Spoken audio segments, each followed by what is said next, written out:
Namaste. Namaste. Very happy to see everyone. Does anyone have anything going on with you that you would like to address? Any question? Or anything you'd like to share with regard to your spiritual process or practice? Or anything pertaining to Aham and his teaching?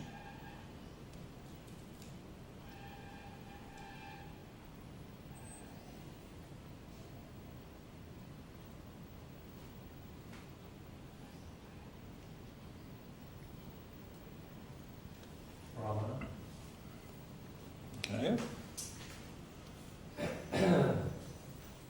Seems inquiry is doing me.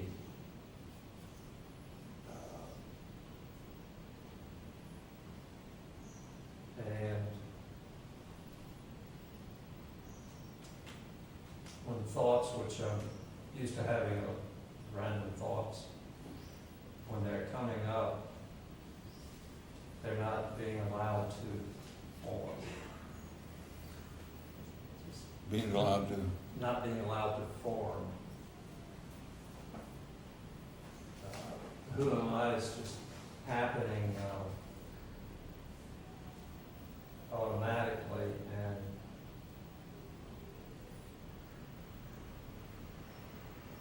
I did watch a couple of thoughts come up that were intriguing. So I went a short distance following them, and then got it, I didn't want to go there. And who am I happened. They disappeared. And it even feels like, it seems like, right, as words are being spoken, the words are just finished or disappearing or gone, don't exist.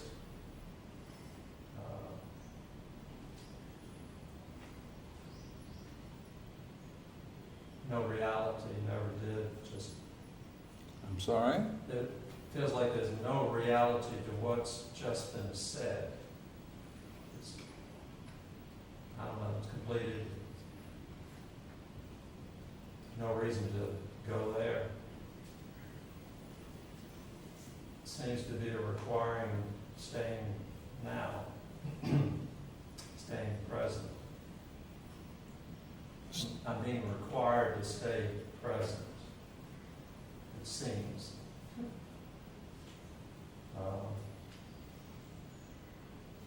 And the thoughts, like I'm aware of the I,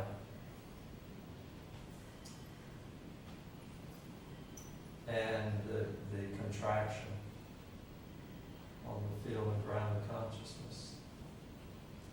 And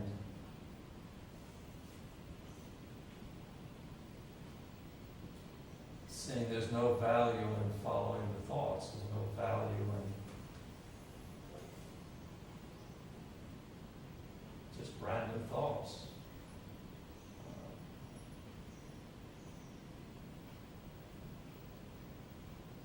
And the who am I is silent, yet there's a fullness and a power and a magnetic presence or something. Words don't seem to be satisfactory. So all this is just happening. Is the who am I being framed as a question, or is it just or what? As it was first being recognized, it wasn't a question, it was just happening. Okay, so your attention is being drawn. I don't mean to be, I'm not asking to put, and I'm not meaning to put words in your mouth. I prefer to know what your experience is. So rather than the framing of the question, tell me what's happening. Or is it a framing still of the question? Well, most of it, the way it was first recognized, there was no question being asked. Just awareness of the thought. And then, who am I, just happened. And on those few occasions where there were intriguing thoughts. So when you say, who am I, just happened, it's just the getting it, that there was a thought going on, is that it? And there's a maintaining or abiding in just awareness rather than identification with the thought. Is that Absolutely. Is that correct? Okay. Yeah, and on the few occasions where I went with the thought for a short distance, then I'm trying to the who am I happened automatically, or if I don't even remember if I formed the question, but there was just no going out. I want to suggest that when this is happening, look to see for yourself what is actually occurring, as opposed to saying, who am I as it's happening. Look to see for yourself to what extent you can express verbally what actually is transpiring in that moment, what is actually occurring in that moment.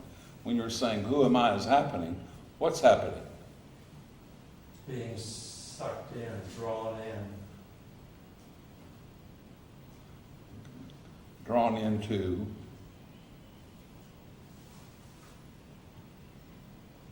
Well, nothing. In the process of that drawing in, then the dissolving happened of the apparent thoughts. But yeah, it's the drawing in. So drawing back into what? The source, to awareness itself? To awareness itself. Okay, again, I'm not trying to lead you. I want to know where you're really coming from. Yeah, that's good fine tuning, Yeah. If we were in a court of law, you can say they're leading the witness. I don't want to be leading the witness. I would prefer to know exactly what's occurring. Yeah. Okay. Just the awareness. Okay. All right, so that would indicate that that your inquiry now is taking on more of a process of its own. Yeah. Okay, so it's not a doing of the inquiry, it's more of a being of the inquiry, huh? Yes. Is that correct? That is. Okay, all right, quite good. That's the way it should be. All right. All right, so you're in a good place. Stay with it.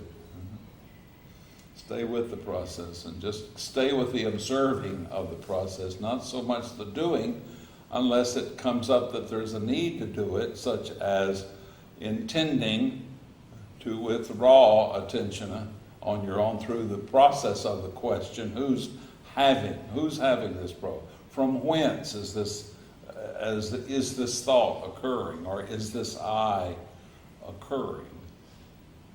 You see, in that regard, so that you're lending your own, what appears to be effort to it, or your own intention to it, your own direction to it, or conducting of it. You see? Are you with me? Yes. Okay. But where it's occurring as you're expressing it now, seems like it's happening in its own natural way, and that's appropriate. Yeah, from the get-go, natural is a word that covers it. Okay. Anything else? All right. Thank you, Jim. Let's all look at that with Jim. and the significance and the importance of that. That's exactly what Aham has to offer. In Aham, the process is your own. The process of your sadhana happens with the consciousness of the teaching. You see, Bhagavan Ramana has shared with the world a process that will naturally bring a seeming individual, a seeming person living in the body and the mind, identified with the body and the mind, and living in the world of persons, places, and things, which is a false assumption, which we don't actually realize when we're caught up in it. It's actually living unconsciously, thinking we're living consciously, but we don't know the difference. Does everyone get what I'm talking about? When we're identified with the body and the mind as though the body and the mind is the self that we are, and the body and the mind itself is functioning and compelling us into thoughts, attitudes, emotions, events, situations, happenings going on in our life that we are finding ourselves at the effect of, and not having any ability to do anything about, and yet still thinking that we're doing something about it. That's living unconsciously.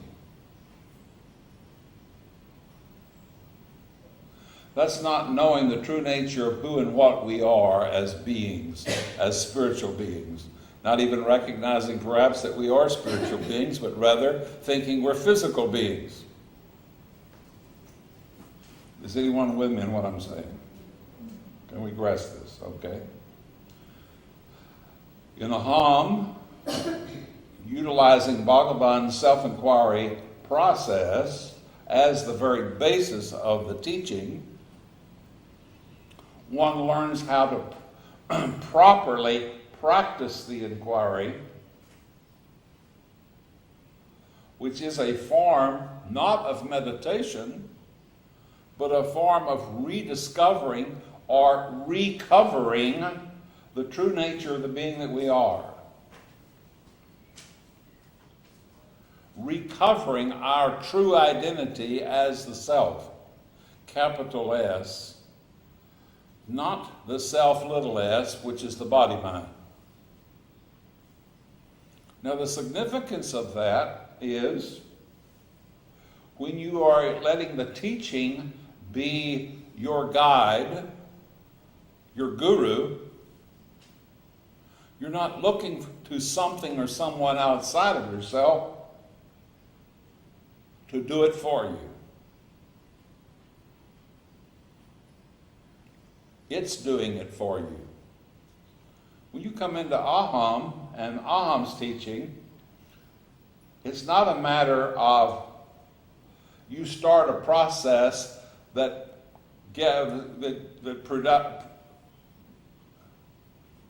creates the self as a goal that you're on your way to one day attaining and one day being. In Aham, you start from the very beginning in and from the experience of the self as being who and what you are, and the whole process and the teaching itself is to sustain and maintain this recognition, this recognition, this knowing again in the moment, in the instant, that pure being is who we are. Not an individual being this or that, but being expressing as a seeming individual. The self, which is prior even to universal consciousness, We can say it's the universal consciousness expressing as an individual consciousness, but it's the self that is even sustaining the universal consciousness, which is prior to universal consciousness, prior to the world, prior to time and space, that in which the world and time and space are appearing or seeming to occur. The self is what we are. And the self is not something we're on our way to realizing, to becoming. It is what we always already are.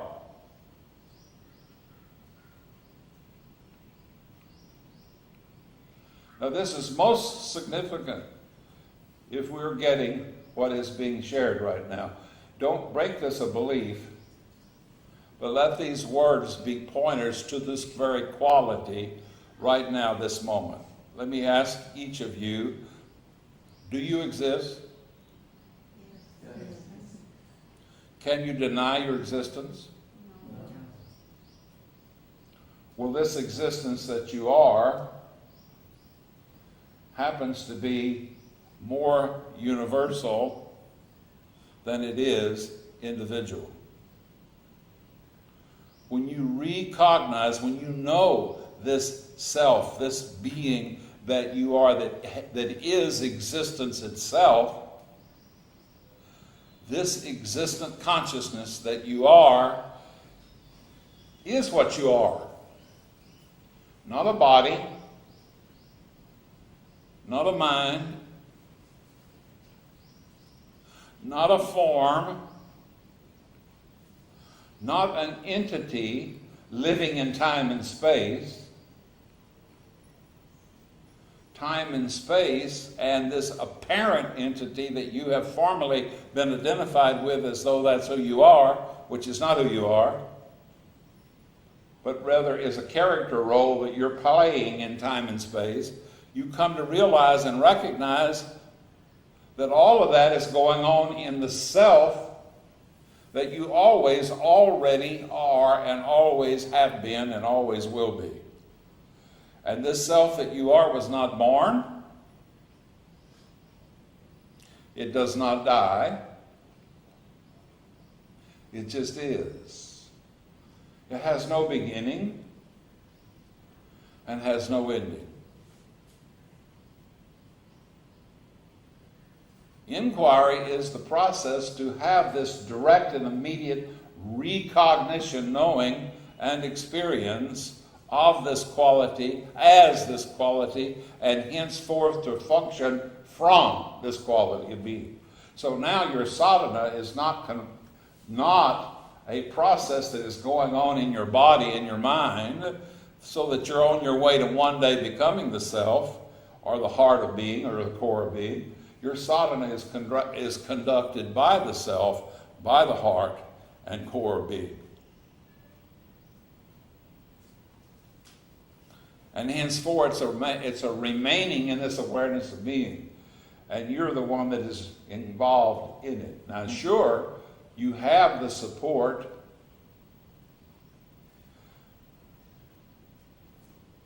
of everyone in Aham.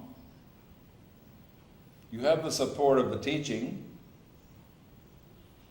You have the support of the trainers of our teaching.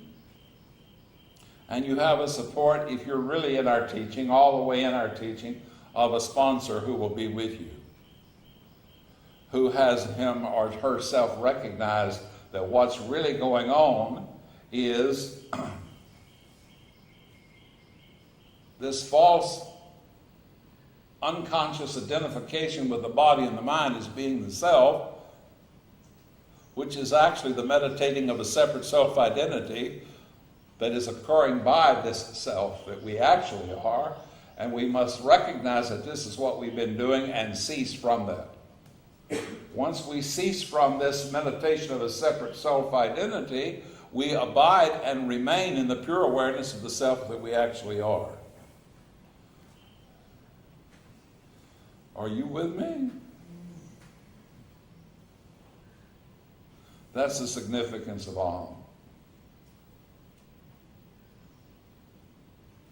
And it is no figurehead that you're looking up to, no one that you fall and bow at his or her feet. It's the guru within you. And the teaching is the outer guru. Yes, have honor and respect for the teaching. Have appreciation for your trainers. Appreciation for your sponsor, if you're in our sponsorship program, that will guide you and take you from the very beginning stages in which you learn and discover for the first time for yourself that you've been meditating a separate self-identity, that in truth you are the universal being, you are not an individual being, have never been an individual being, and never will be an individual being. But as long as you're identified with the false notion that you're an individual being, you have to suffer the consequences of that.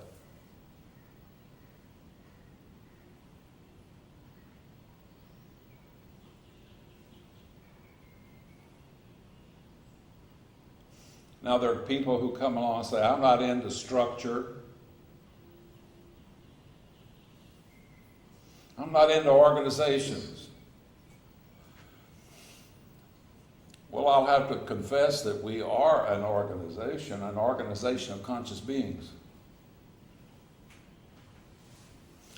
An organization of people that are living in the awareness of being as the awareness being, and their living is being conducted by the higher intelligence that is present within them as them.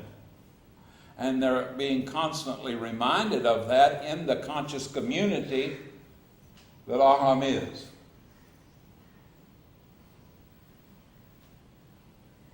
In this conscious community of people who are recognizing that we're really not a people, that we're really consciousness itself, pure awareness itself.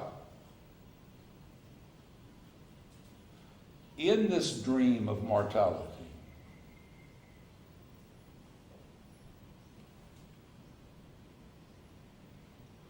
the dream of mortality keeps occurring and is going on, but now it's vivid dreaming, see? Lucid dreaming. Does everybody know that one? Lucid dreaming. You're awake while you are asleep. You're awake to the true nature of the being that you are, and abiding in the true nature of the being that you are, and aware of what is occurring in the moment that is occurring, and you see it with compassion and humor. Compassion for those who may not themselves recognize that it's only a dream, and humor with regard to yourself when you get caught and stuck again, and forgetful that it is a dream, and that you've gotten caught up in the dream.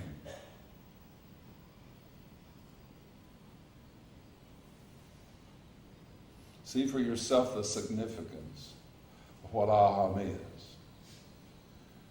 The community, the Aham community, Aham, the first and last letters of the Sanskrit alphabet, Aham, implying that it is all inclusive. It includes all and everything. That's the awareness. Self. The self of the being that we are. It came into being as a conscious process. It was born into being as a conscious process.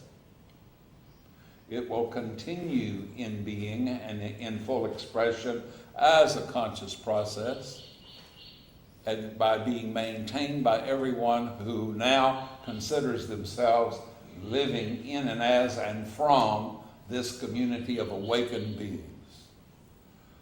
We're in the process, you might say, in our sponsorship program of the development of a society of sages.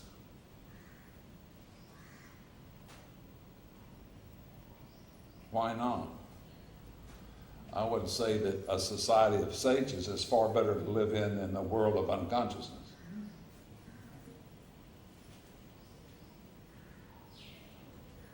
Say, well, that's a big order. That's a tall order. Yeah, so what? That's what's so. So what? That's what's so. This is what we are. This is what is occurring. Now, when Bhagavan Ramana was living in the body, it's kind of interesting. During the actual years that he was living in the body and was receiving devotees, many people don't recognize it, that Bhagavan himself did not place himself in the category of being a figurehead, expecting those to come to him and bow to him and see him as guru. As a matter of fact, he never acknowledged and never admitted to being a guru.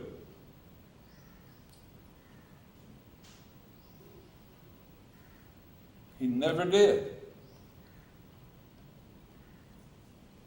Major Chadwick, who was one of his close disciples, was devotees, I would say. In fact, he didn't consider himself to have disciples. That was what those that were around him called themselves, not Bhagavan himself. And Major Chadwick, because Bhagavan would not acknowledge or ever admit that he was a guru, Major Chadwick, knowing that in the tradition, in the Eastern tradition or the Indian tradition, that for enlightenment to occur, a guru is necessary according to the tradition, one day said to him, I've been here working on myself doing sadhana all these years, and now am I going to have to leave and go find myself a guru? These are facts. And Bhagavan very humorously responded, do you want to get some kind of a notarized seal of approval? Is that what you're looking for from me? You have been here doing sadhana all these years. Haven't you yet gotten it? You are the self. I'm not the self. You're the self. Yes, I'm the self, but you're the self. And so through all of the years, understand something.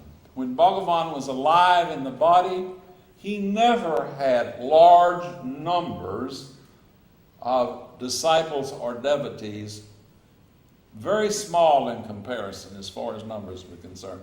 The old hall, that probably all of you have been in the old hall where he used to receive seekers or those who came into his presence to be with him, does not hold large numbers. And it was very seldom ever filled. Maybe only about 1/3 to 1/2 filled at any one given time. He never drew large numbers. But I tell you what did happen. Probably about 150 to 200 people attained spiritual enlightenment in his presence as they were using the inquiry.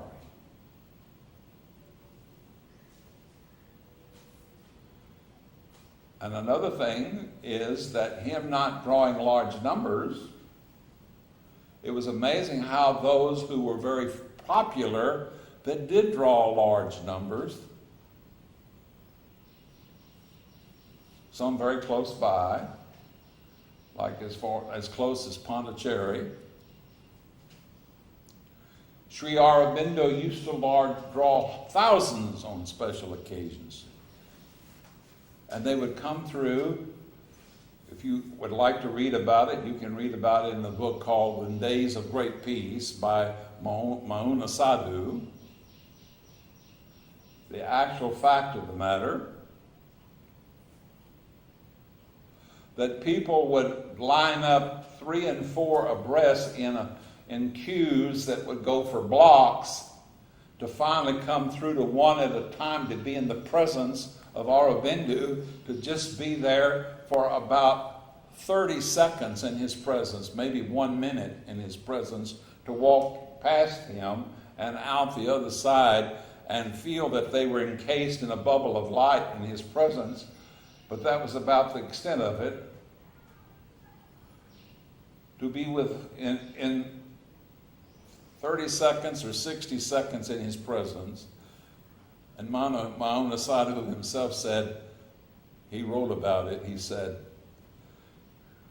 less than 100 miles away is the master of masters sitting there available to anyone, night or day, that can come and be in his presence, and there's only a handful of people that are there.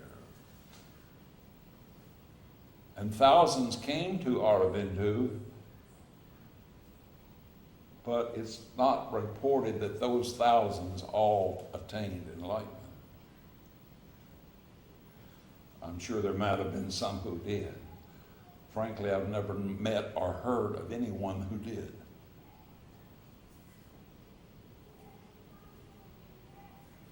So what are we talking about here? We're talking about a process that processes you, just exactly like Jim is sharing. And in our teaching, the process does process you, and we support you all the way through. And you have a sponsor to be with you, and yes, I'm here to answer any questions, but don't look to me as your guru.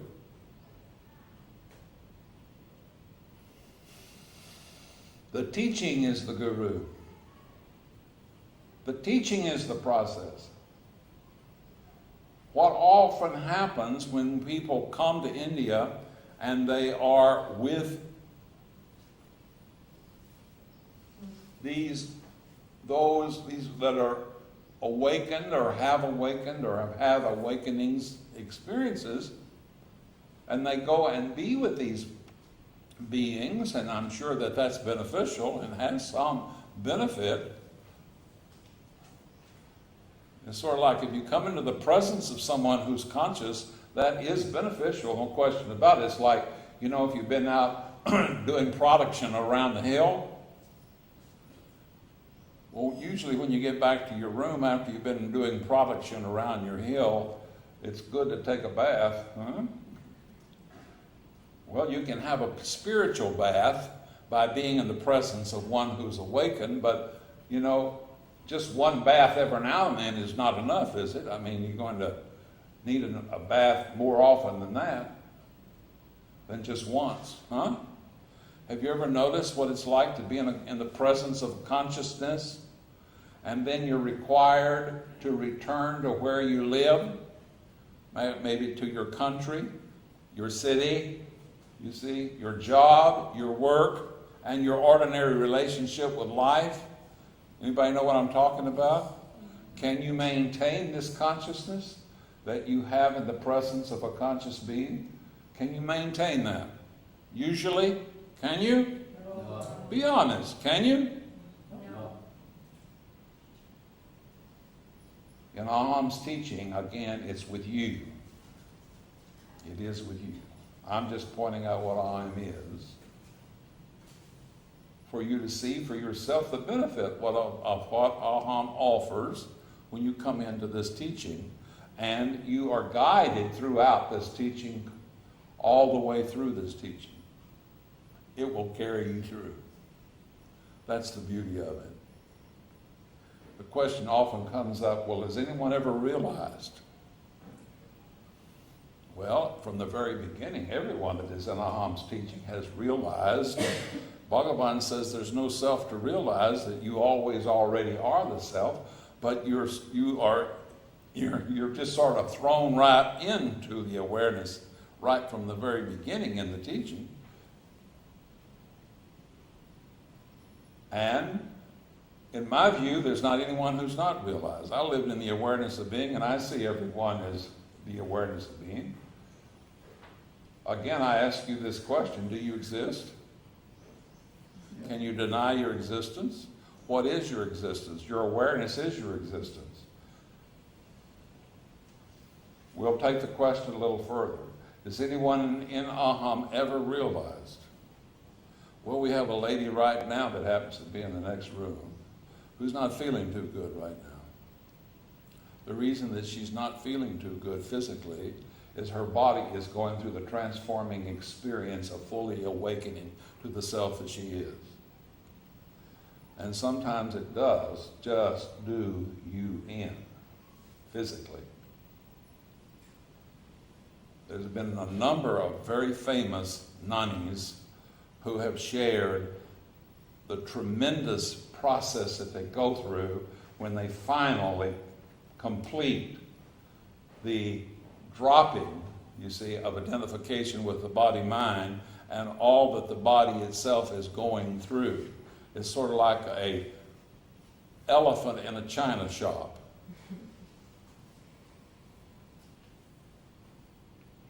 It plays havoc. You would not invite an elephant into your china shop, right?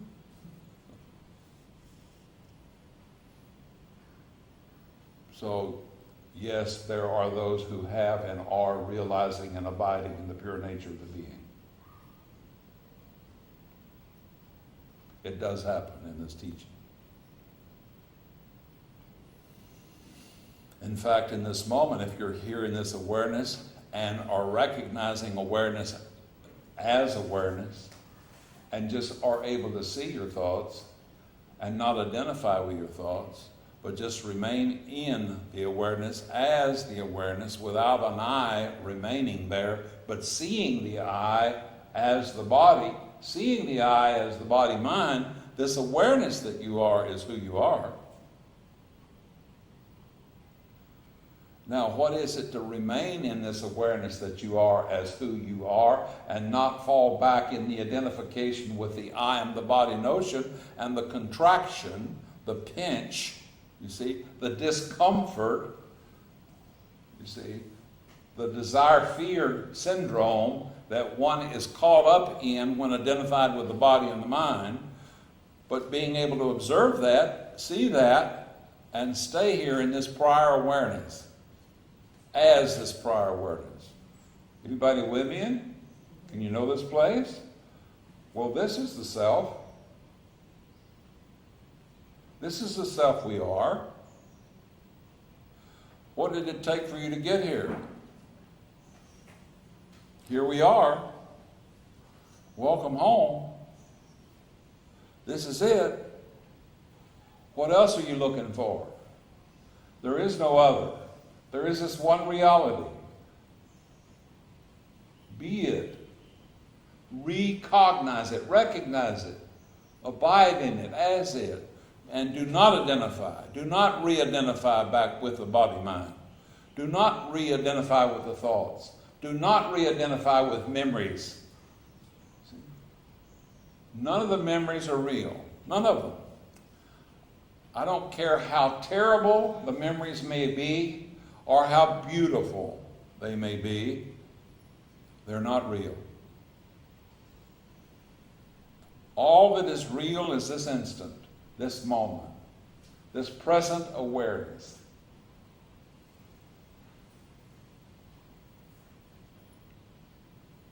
Abide in this present awareness as this present awareness. And henceforth function from this awareness. Not from the body-mind, from this awareness. Anyone can do it. It's your natural state. All you have to do is release the habit of identifying with the body and the mind as being you. It's not you, it's your possession.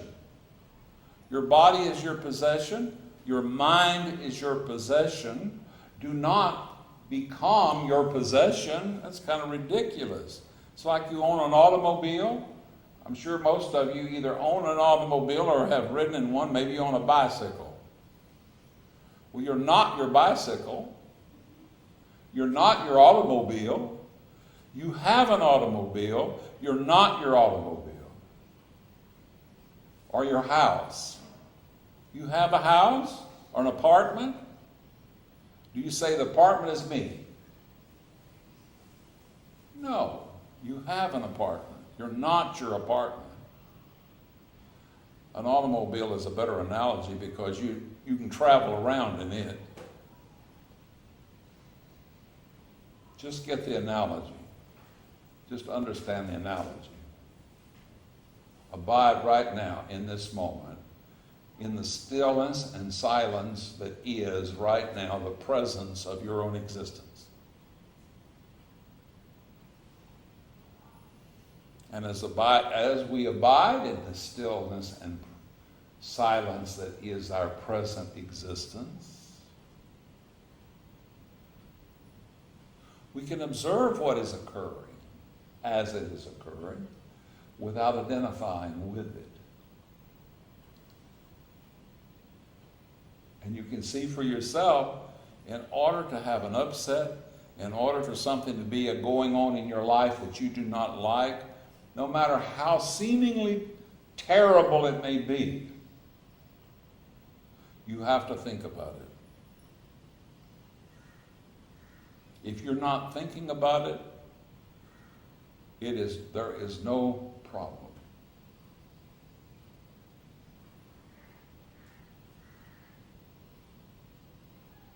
So what is the problem if you're not thinking about it?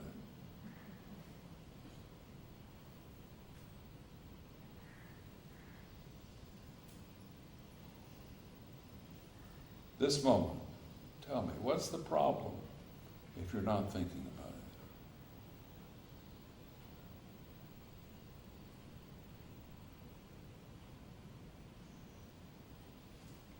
Right here, right now.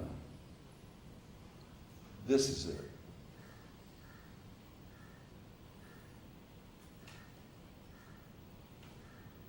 Have you been looking for the self?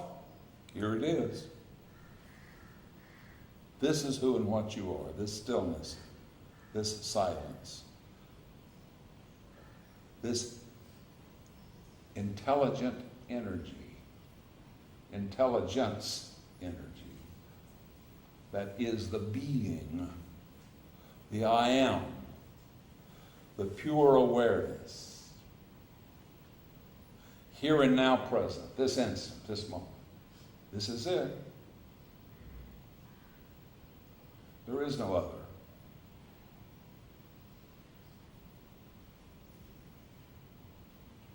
This is the one reality. Truth with a capital T. Reality with a capital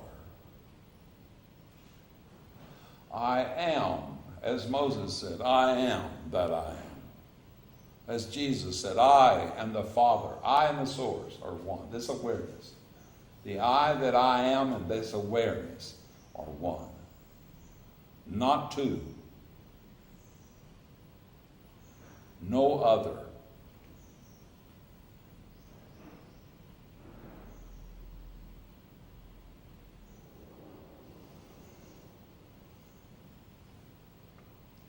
This is what you want to recognize, abide in, and be, and continue as when the body leaves this place.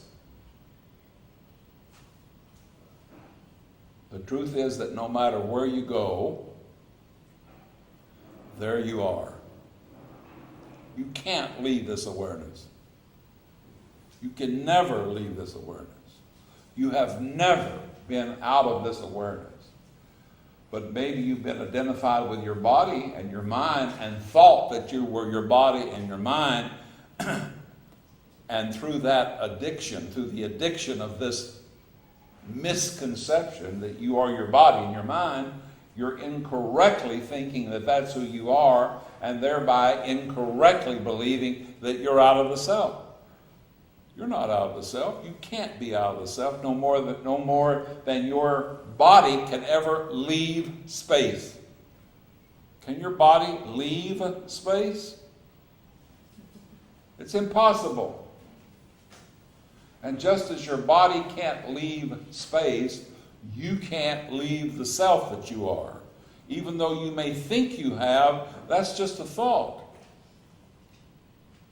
And now if you think you have to deal with the consequences of that thought. And in Aham, you have the tremendous support, the support of the teaching, the support of our trainers, after taking a program, the support of a buddy who is with you through the after weeks following a training, so that they know that you have gotten what the training is there to give you, what the teaching actually is, and then following that, if you care to stay in the teaching and associate with this teaching, then you have a sponsor who will be with you. And then you can always call back upon the center anytime you have a problem or a need. This is the greatest support system I have ever seen for enlightenment now. I do not know of one anywhere else in the world that compares with it.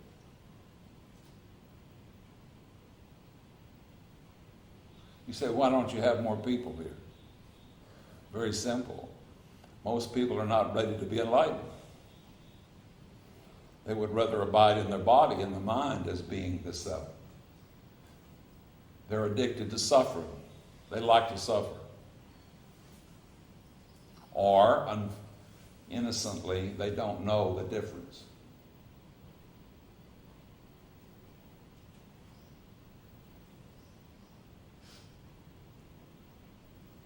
When you're caught up, identified with the mind, and you're listening to your mind dictate to you what's okay and what's not okay, then your mind will keep you in suffering.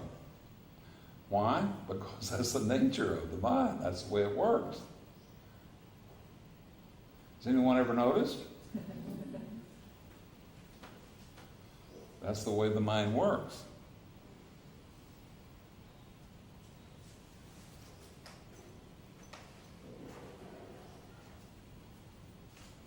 Jewel? A common example of that, to me, just sort of floated through. Is to Just sort of floated through, which is, I have known people who would say, things are going too well, something bad's going to happen. yes. Yes. Yes. Unfortunately, when people identify with the mind, they are living in duality, and the other side of that which is good is that which is bad. That's just the way it works. For every positive is a negative in duality, in the body-mind. And when you have been habitually living from that basis, from that point of reference, then everything is seen that way. Everything is believed to be that way. And that's not the way it is. In the absolute being that we are. In the absolute being that we are, the self, the nature of the self is freedom. Freedom from suffering. Peace. Freedom from conflict, controversy, and contradiction. Chaos. Freedom and peace. And joy. Joy that is the natural joy of simply being. Not the result of having gotten our own way, but natural joy, just like the nature of water is wet. What does water have to do to be wet? It just is wet. And the nature of the being that we are is joy, just because it's joy. And we are abiding in that. When we're abiding in that, joy is our nature. We don't have to do anything to be joyous. You say, well, what about unfortunate things happening in our life? That's to the body, and that is in relativity. You remain in the pure awareness of being. If you get strong enough, and you will be able to if you stay in this teaching, you'll get strong enough to stay in this pure awareness. And in this pure awareness, prior to thought, you will be able to stay free of the thought of upset. Understand, it's thought that produces upset. Thought that produces pain. Thought that produces suffering. Thought that produces a sense of loss. Friends are going to come and go. Relatives are going to die. That's going to happen. But if you're abiding in the pure awareness of being, you see the naturalness of that. And you can see it free of sorrow. You cannot have sorrow without the thought of sorrow. Tell me how you can. You say, well, I should have sorrow if someone close to me dies. Well, if you want to go into that state of mind and experience some sorrow, then you can go into that state of mind and experience some sorrow. But do you want to stay there? Withdraw your attention back into the pure awareness of being, of the self that you really are, prior to thought, and be free of sorrow.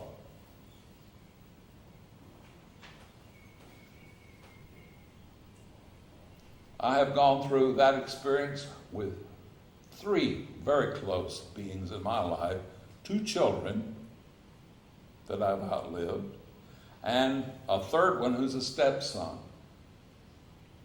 So I've had sorrow, and I'm able to abide in the pure awareness of being, and not indulge or continue in the sorrow. Sure, the sorrow can be there,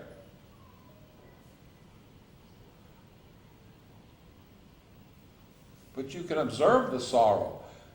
If you were observing someone else's sorrow and you knew that someone else was very close to you and was really going through that sorrow, and you were having empathy and compassion with them in the moment while they were going through the sorrow. Anyone know what I'm talking about? To be with someone who's going through sorrow, you still don't have the same sting of the sorrow that they do you? Are you getting what I'm saying? Well, in a similar manner, I'm using this only as a metaphor. I'm using it only as an analogy. In a similar way, you can observe your own sorrow without being at the effect of your sorrow. And you know that the sorrow is there, but it's not stinging you. You do not have the sting of it.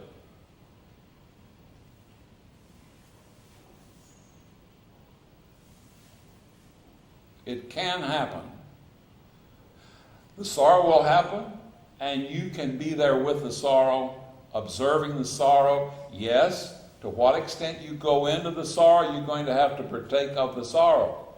But if you do not go all the way into the sorrow, but you stay in the awareness and observe the sorrow as the sorrow itself is living itself out and completing itself, it will complete itself, and you will not have to be at the full effect of it.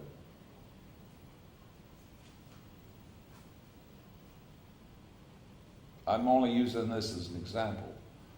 Sorrow, grief, or anything. Anger, resentment. Are you angry with anyone? You can be there in the awareness. See the anger, see the resentment, not go there, and watch it play itself out and see everything, see it very natural in its own way, and not be at the effect of it. That's very possible. In fact, it happens daily with people here in Aham. They get pissed off at one another, but it doesn't last.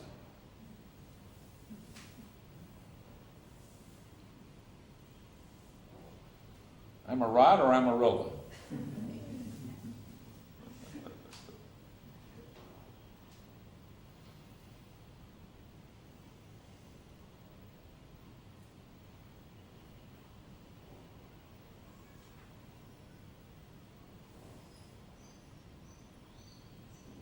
So does anyone have any question about any of this? Or anything more anyone would like to share?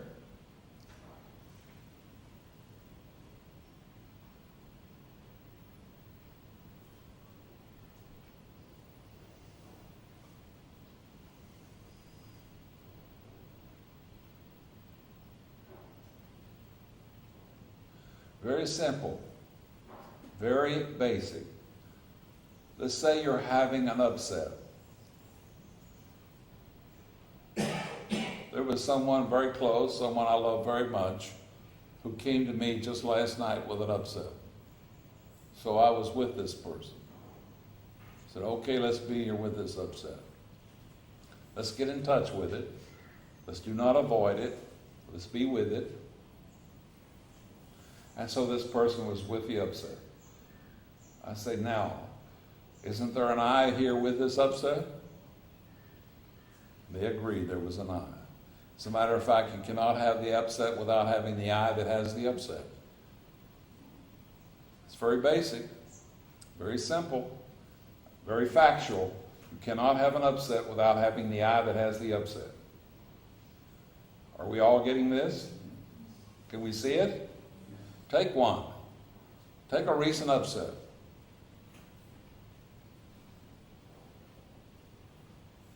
Get in touch with the upset. Observe the upset.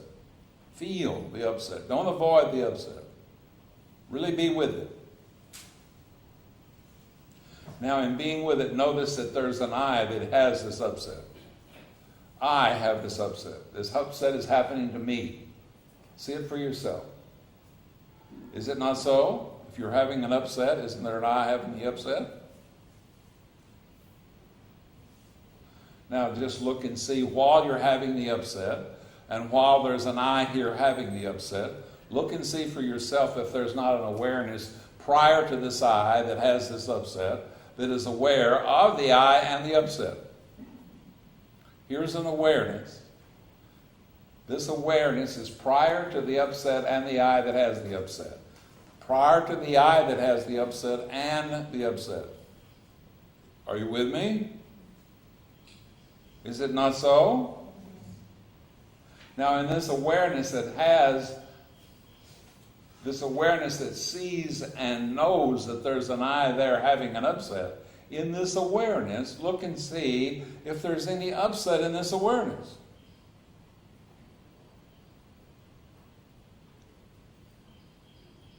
Look and see. Is not this awareness free of upset? Here's an I that has an upset, and there's an awareness that is aware of the I that has an upset. It's aware of the upset, the nature of the upset, and the I that has the upset, but this awareness that is aware of it has no upset. Look, see it for yourself. Does it? It does not have any upset. Well, is that simple enough? Here we are. Here we are right now in this moment, free of the upset. Now, you want to go back into that I and be upset? Then go ahead and go back into that I and be upset. Or why not stay in this awareness right here, free of the upset? It's possible to do that. It's your choice. Stay right here in this awareness, prior to the upset, free of the upset. That's the simplicity of it.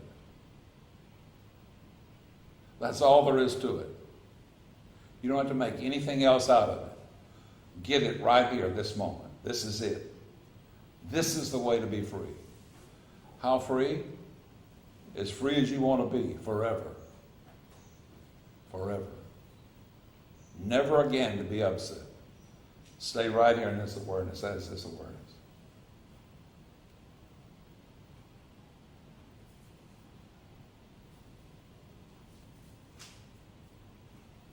I would suggest that we stay here in this awareness once and for all, and forever, and be happy. Namaste. Namaste.